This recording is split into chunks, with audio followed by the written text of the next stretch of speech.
rains, some terrifyingly big rains. Yep. Fortunately, some of the areas that needed rain have had it, and they need more. But generally, from a horticultural perspective throughout the country, bar the last 2 or 3 days in the very far north and Gisborne around there, we've had some good rains and we needed them. But they're having some excesses now, which is not doing the Manawatu or the Coromandel areas much good. But what it does bring on is a whole lot of weeds come on at the same time, and they're not hard to kill weeds so much at this time of the year, but there's the cleavers and there's the good old Californian thistles keep coming up. That they need to really get on top of these things pretty quickly. And a Californian thistle, it comes up quite erect in the first few leaves for about a week and a half, and then the outside leaves, they fall down towards the ground, and that's when you spray them. You don't spray them before that. If you spray them before that, they'll continue on and be a problem for you. Let those outside leaves fall down, become prostrate to the ground, and then apply your herbicide, and you'll get a very good result out of that. Yeah, and they've got legumes, so I mean, the little thistle that's still way over there somewhere could actually be affected by the spray that's put over here, so it's a good application time. Good. Are we getting enough sunshine?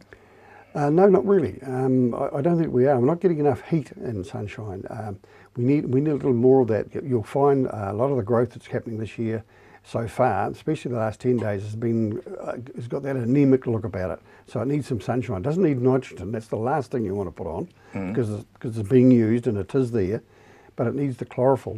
What brings chlorophyll activity or colour of green in plants is actually sunshine, the photosynthetic ability of the sun.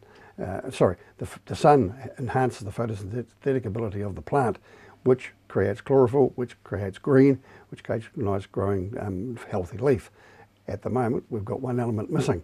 We haven't had enough sun lately. But I'm sure it'll come, and it'll probably come in abundance. It'll be too darn dry. Now, I've got 3 apples in pots. One of them is in full flower, and the other 2 haven't even broken bud yet. Is that because of variety? Yeah, it's just a varietal thing. A lot of the early varieties are coming out now. All the stone fruits flowering flat out now. Your pears will start to come out. Early apples will come out, as it obviously has with your situation, but the later ones could be another fortnight before they break. So that allows the season to spread out across in terms of harvest. But funnily enough, normally, the flowers that break early aren't necessarily the ones that are harvested first.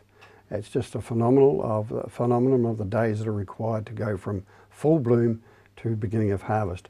And that can vary from 87 days to about 112 days, depending on your apple variety or your blackcurrant variety or your strawberry variety. Tell me what it is.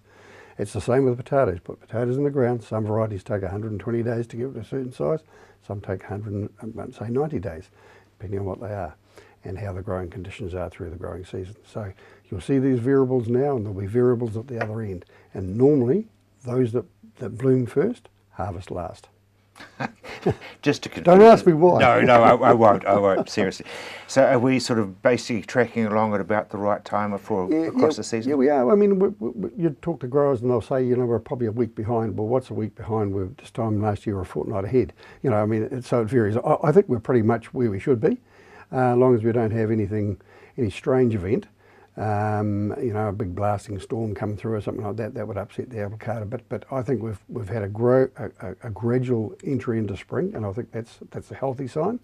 It does mean, I do believe, we're going to have a little bit more moisture at times that we may not need it, and I'm thinking more the latter part of the season when we've got fruit on the trees and grapes on the vines, and we don't want the pressure from botrytis at that stage. I think we're going to have a sort of a dampish March, April, the way the season has started way back here now in September, October.